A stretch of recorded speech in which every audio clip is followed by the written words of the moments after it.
Bismillahirrahmanirrahim. Assalamualaikum warahmatullahi wabarakatuh. Alhamdulillahirabbil alamin wassalatu wassalamu ala asrafil anbiya'i wal mursalin sayyidina Muhammadin wa ala alihi wa sahbihi ajma'in, amma ba'du.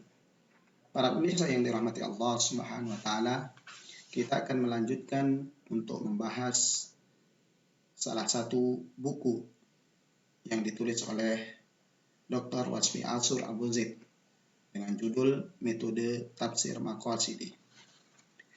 Di bagian ketiga ini kita akan membahas lanjutan dari bab 2 dari buku Metode Tafsir Maqasidi ini, dan subtemanya kali ini adalah Maqasid khusus Al-Quran melengkapi atau melingkupi tema dan topik Al-Quran. Para pemirsa,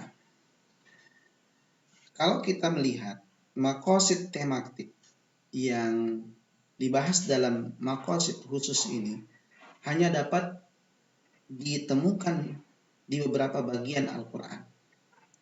Tidak semua surah atau ayat memiliki kandungan maqasid tematik tersebut. Maqasid khusus terbatas pada beberapa bagian tertentu dari Al-Quranul Karim yang dapat membagi maqasid khusus ini adalah menjadi dua bagian. Yang pertama adalah maqasid khusus terkait tentang bidang bahasaan Al-Quran.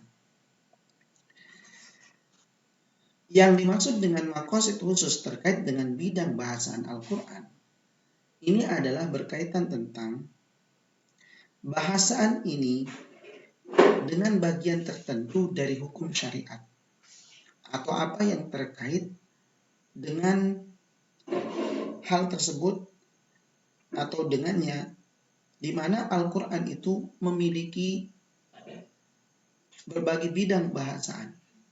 Yang pertama adalah dia berbicara tentang akidah. Dia juga berbicara tentang etika. Dia juga berbicara tentang ibadah, interaksi sosial, pernikahan dan perceraian, warisan, hukum, dan ponis-ponis yang diberikan terhadap hal tersebut. Kemudian politik internal dan eksternal, edukasi, masyarakat dunia, dan sebagainya. Itu tercermin di dalam maqasid khusus terkait tentang bidang pembahasannya. Nah, cara ideal untuk membahas maqasid khusus dari tiap-tiap bidang ini adalah mengumpulkan semua ayat yang berkaitan tentang bahasaan. Setelah terkumpul atau terangkum, harus diteliti dan dianalisis. Setelah itu, kita akan menemukan ragam karakter bagian syarat, akidah, kaidah, aturan, manfaat, atau pengaruh. Pengaruh baru yang berhubungan dengan bidang yang kita kaji. Nah, kajian mendalam bagaimana menganalisisnya dan tadabbur pada hal-hal tersebut akan melimpahkan pengetahuan kita tentang maqasidul Al-Quran sesuai dengan bidang yang kita bahas. Nah, Al-Quran telah menuliskan hal tersebut secara jelas. Namun, kadang juga baru dapat disimpulkan melalui penelitian serta kajian mendalam tentang berbagai syarat, aturan, dan kaidah yang dirancang untuk pencapaiannya. Nah, jika kita menjadikan bidang pernikahan yang merupakan bagian dari bahasaan tema keluarga sebagai contoh bahasaan, maka kita akan mendapati Al-Quran berusaha menghadirkan atau berusaha mendirikan keluarga melalui perintah untuk menikah. Al-Quran menjadikan pernikahan sebagai salah satu nikmat Allah dan tanda-tanda kebesaran Allah Subhanahu wa taala sebagaimana tercantum di dalam Quran surat An-Nur ayat 30 yang maknanya, dan nikahlah orang-orang yang masih bujang di antara kamu, dan juga orang-orang yang layak menikah dari hamba-hamba sahayamu yang laki-laki dan perempuan. Jika mereka miskin, Allah akan memberi kemampuan kepada mereka dengan karunia-Nya. Dan Allah maha luas pemberiannya, maha mengetahui. Kemudian di dalam ayat yang lain, di dalam Quran surat Rum dikatakan, wa min ayati an khalaqalakum min anfusikum azwajan litaskunu ilaiha wa ja'ala bainakum mawaddatan wa rahmah inna fi dzalika laayatin liqaumi yatafakkarun. Dan di antara tanda-tanda kebesarannya ialah Dia menciptakan pasangan-pasangan untukmu dari jenismu sendiri agar kamu cenderung dan merasa tentram kepadanya, dan Dia menjadikan di antaramu rasa kasih dan sayang. Sungguh pada yang demikian itu benar-benar terdapat tanda-tanda kebesaran Allah bagi kaum yang berpikir. Allah Subhanahu wa taala juga mengingatkan di dalam Quran surat An-Nahl, wallahu ja'alakum min anfusikum azwajan wa ja'alakum min azwajikum baina wa hafadna warzaqakum minat thayyibat apabil batili yu'minuna wa bi nikmatillahi hum yakfurun. Dan Allah menjadikan bagimu pasangan suami dan istri dari jenis kamu sendiri, dan menjadikan anak cucu bagimu dari pasanganmu, serta memberimu rezeki dari yang baik. Mengapa mereka beriman kepada yang batil dan mengingkari nikmat Allah Subhanahu wa taala? Allah tidak menyebut pernikahan sebagai akad dan akan tetapi Allah menyebutnya sebagai sebuah miskon atau sebagai perjanjian yang disifati sebagai perjanjian yang miskon golizon. Penyebutan demikian tidak pernah digunakan dalam bentuk interaksi apapun selain pernikahan, tidak di dalam Al-Quran dan tidak pula dalam hadis Nabi SAW. Allah mengingatkan di mana maknanya itu adalah di dalam Quran surat An-Nisa ayat 20 sampai dengan 21. Dan jika kamu ingin mengganti istrimu dengan istri yang lain, sedangkan kamu telah memberikan kepada seorang di antara mereka harta yang banyak, maka janganlah kamu mengambil kembali sedikit pun darinya. Apakah kamu akan mengambilnya kembali dengan jalan tuduhan yang dusta, dengan menanggung dosa yang nyata? Dan bagaimana kamu akan mengambilnya kembali padahal kamu telah bergaul satu sama lain sebagai suami istri, dan mereka istri-istrimu telah mengambil perjanjian yang kuat atau ikatan pernikahan dari kamu. Al-Quran juga menetapkan kiwamah laki-laki bagi perempuan, bima fadlallah ba'duhum ala ba'din wa bima anfaqu min amwalihim. Di dalam Quran surat An-Nisa ayat 34 disebutkan, karena Allah telah melebihkan sebagian mereka laki-laki atas sebagian yang lainnya, itu perempuan, dan karena mereka laki-laki telah memberikan nafkah dan hartanya. Hidup ini memerlukan seorang pemandu. Dalam khazanah keislaman, khususnya tafsir, tidak ada kesepakatan tentang makna kiwamah di dalam Quran surat An-Nisa tersebut. Nah, perbedaan penafsirannya tersebut yang menjadi akar perbedaan pendapat tentang posisi laki-laki terhadap perempuan dalam sebuah keluarga. Dalam terjemah Al-Quran versi Kementerian Agama Republik Indonesia diterjemahkan dengan pelindung. Akan tetapi penulis buku tidak menunjukkan pada makna tersebut dan menggunakan kata qawaid, di antaranya merupakan makna pemandu, pemimpin, kepala, dan lain-lain. Jadi beberapa makna tersebut penyerah lebih condong pada makna pemandu, sehingga makna tersebut digunakan untuk menerjemahkan kata qawaid dari buku aslinya. Perlu digarisbawahi bahwa pemilihan tersebut bukan menunjukkan kemutlakan makna, karena Al-Quran terlalu luas untuk dibatasi maknanya hanya pada satu kata atau pengertian yang menafikannya kemungkinan makna lain. Nah, para pemirsa, di mana hidup ini memerlukan seorang pemandu yang memandu secara bijak sesuai dengan syariat Allah yang lurus. Di mana di dalam firman Allah Subhanahu wa taala Quran surat Nisa ayat 34, ar-rijalu qawwamuna 'alan nisa bima fadlallahu ba'dhum 'ala ba'din wa bima anfaqu min amwalihim. Laki-laki atau suami itu pelindung bagi perempuan karena Allah telah melebihkan sebagian mereka, yaitu laki-laki, atas sebagian yang lain atau perempuan dan karena mereka laki-laki telah memberikan nafkah dari hartanya. Ketika seorang istri berbuat nusyuz, maka Al-Quran menetapkan beberapa langkah gradual sebagai petunjuk dalam memberikan respon. Hal tersebut disebutkan sebagai makna global Al-Quran dan diperincikan oleh sunnah. Suatu aturan yang belum pernah disaksikan oleh sejarah, pernah tertulis dalam syariat langit atau undang-undang bumi sebelumnya. Allah mengingatkan di dalam Quran surat An-Nisa ayat 34 yang maknanya, maka perempuan yang saleh adalah mereka yang taat kepada Allah Subhanahu wa taala dan menjaga diri ketika suaminya tidak ada, karena Allah telah menjaga mereka. Perempuan-perempuan yang kamu khawatirkan akan khusus, hendaklah kamu beri nasihat kepada mereka, tinggalkanlah mereka di tempat tidur atau pisah ranjang, dan kalau perlu pukullah mereka, tetapi jika mereka mentaatimu maka janganlah kamu mencari-cari alasan untuk menyusahkannya. Sungguh Allah Maha Tinggi dan Maha Besar. Terkait dengan hal tersebut, Sayyid Qutb memulai bahwa apa yang direkam oleh Al-Quranul Karim adalah sebuah pembaharuan yang memukau, maka hendaklah setiap orang mengakui posisi Al-Quran dalam hal itu.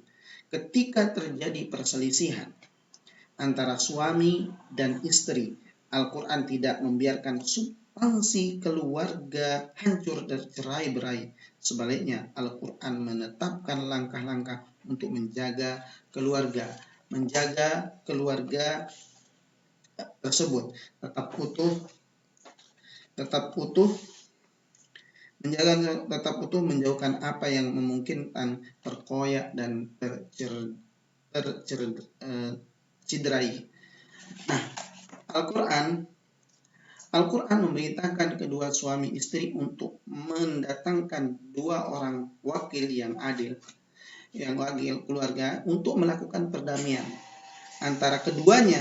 Al-Quran mensyaratkan keduanya wakil dari masing-masing pihak sebagai orang yang memiliki visi untuk kebaikan kedua belah pihak dan mempertahankan rumah tangga orang yang diwakilkan tersebut.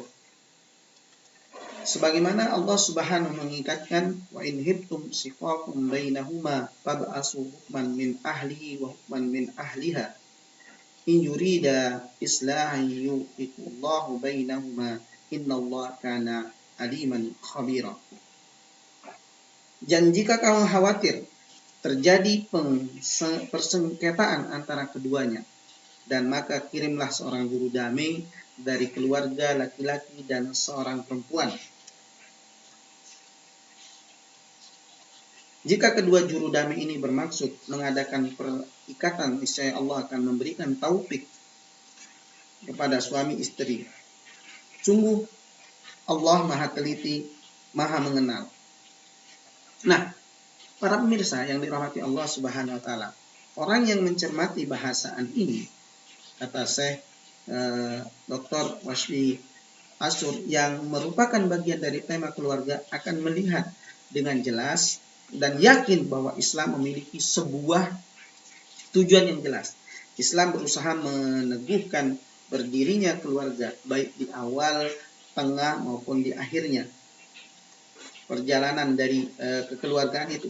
Al-Quran menginginkan sebuah keluarga berdiri dengan kuat, berpegang teguh pada asas cinta dan kasih sayang, dan mawaddah, memiliki struktur yang kokoh sisi yang mulia, kemudian posisi yang tinggi, tidak tergoyahkan oleh cobaan persengketaan, perselisihan, ataupun penghancuran karena berpegang teguh pada apa yang telah ditetapkan oleh syarat. Bahkan ketika sebuah keluarga hancur karena perceraian, sesuatu yang dibenci oleh Islam dan diwanti-wanti untuk dihindari, namun boleh demi menghilangkan bahaya.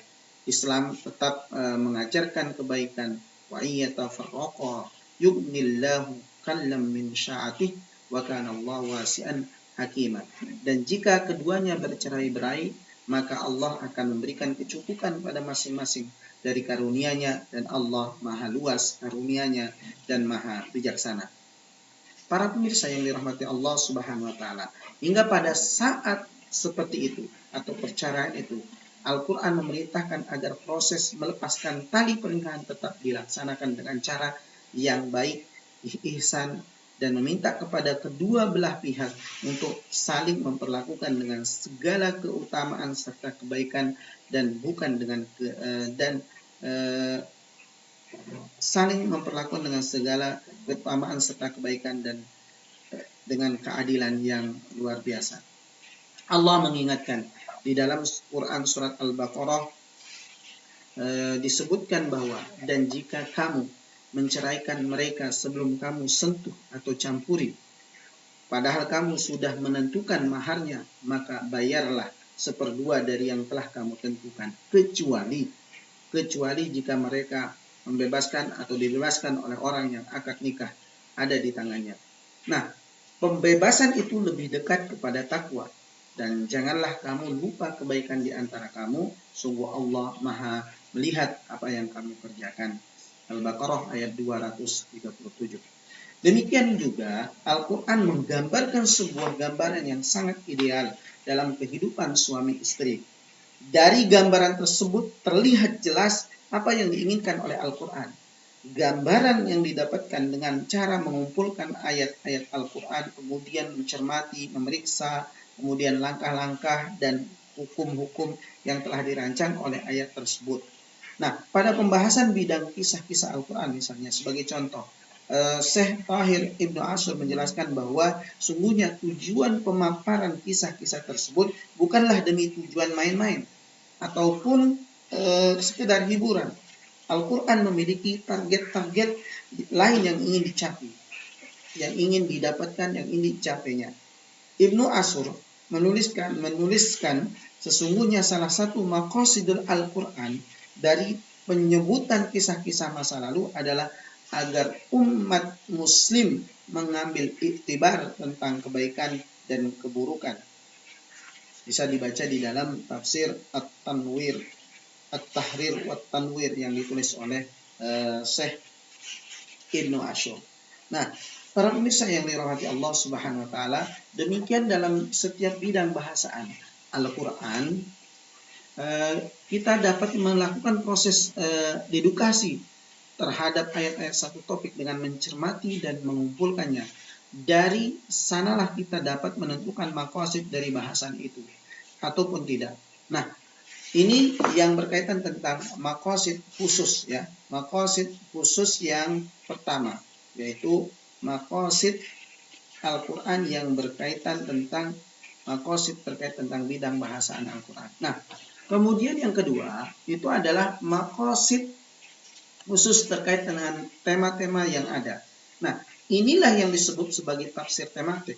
Tafsir yang mengkhususkan kajiannya pada satu tema dalam surah tertentu atau membahas topik khusus melalui seluruh ayat Al-Quran yang memiliki keterkaitan tematik. Salah satu contoh adalah kajian tentang Yahudi dalam Al-Quran, takwa dalam Al-Quran, ihsan dalam Al-Quran, Nabi Yusuf dalam Al-Quran, gunung-gunung dalam Al-Quran, salat dalam Al-Quran, parabel dalam Al-Quran, dan sebagainya. Ini disebut dengan maqasid khusus terkait tentang tema-tema yang ada, yaitu tematik, tafsir tematik. Nah, tema apapun dari tema tersebut menggunakan langkah mengumpulkan semua ayat Al-Quran yang berkaitan tentang tema itu, lalu menafsirkan secara ilmiah berbasis tema yang dibahas hasil dari kajian itu kemudian dibukukan, disatukan dalam satu tema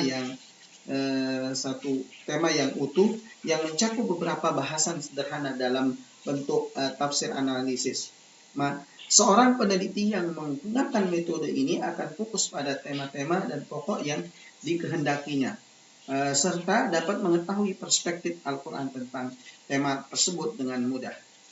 Nah, dari proses pengamatan ini atau mengamati seluruh ayat yang telah dikumpulkan tersebut, kemudian mempelajarinya, mentadaburinya, mengkatalogkannya serta menganalisis, maka maqasid Al-Quran dari tema tersebut dapat disimpulkan dengan mudah.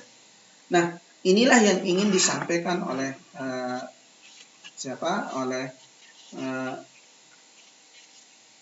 Dr. Wasfi Asur terkait tentang kenapa metode tafsir maqasid ini penting. Nah, para pemirsa yang dirahmati Allah Subhanahu wa taala, berbicara lebih dalam terkait dengan ini. Sebagai contoh misalnya, ketika ingin membahas tema Yahudi dalam Al-Quran, maka kita akan menemukan Yahudi dalam Al-Quran itu. Kita akan menemukan sifat-sifat mereka. Di antaranya seperti mengingkari ketuhanan dalam akidah, hati yang keras sampai pada taraf sangat buruk, mengubah serta memalsukan kitab suci, kemudian suka mendebat, ingkar janji, puncak dengan dengki dan hasud, menganggap orang yang beriman sebagai orang yang bodoh, bernafsu untuk membunuh ketika mampu, memperlakukan manusia dengan baik sesuai dengan hak-haknya jika mereka menyukainya dan demi kepentingan mereka, meremehkan aturan etika, kemudian dan syariat, merusak di muka bumi dan lain sebagainya. Nah, ini dari tema, yaitu tema orang-orang Yahudi tadi. Maka ditemukan sifat-sifatnya, suka membunuh, ketika memperlakukan manusia dengan sesuatu dia suka menghasut, dia menganggap orang beriman sebagai orang bodoh, bernafsu untuk membunuh ketika mampu, memperlakukan manusia dengan baik sesuai dengan hak-haknya jika mereka menyukainya dan demi kepentingan mereka. Kemudian mereka meremehkan aturan etika, kemudian syariat, merusak di muka bumi dan lain sebagainya. Nah, ketika Al-Quran mengisahkan kepada kita, Al-Quran menjelaskan karakter orang Yahudi. Karakter orang Yahudi, sifat-sifatnya. Tujuannya itu adalah agar kita mengetahui sifat-sifat mereka dan kita memperlakukan mereka sesuai dengan sifat-sifat mereka itu. Nah, jangan sampai kita merasa aman dari sisi mereka, tidak juga meyakini janji-janji mereka atau merasa aman di samping mereka. Jangan membuat kesepakatan dengan mereka kecuali dengan syarat keadilan yang kuat dan mengikat, serta beberapa maqasid lain yang dapat ditambahkan.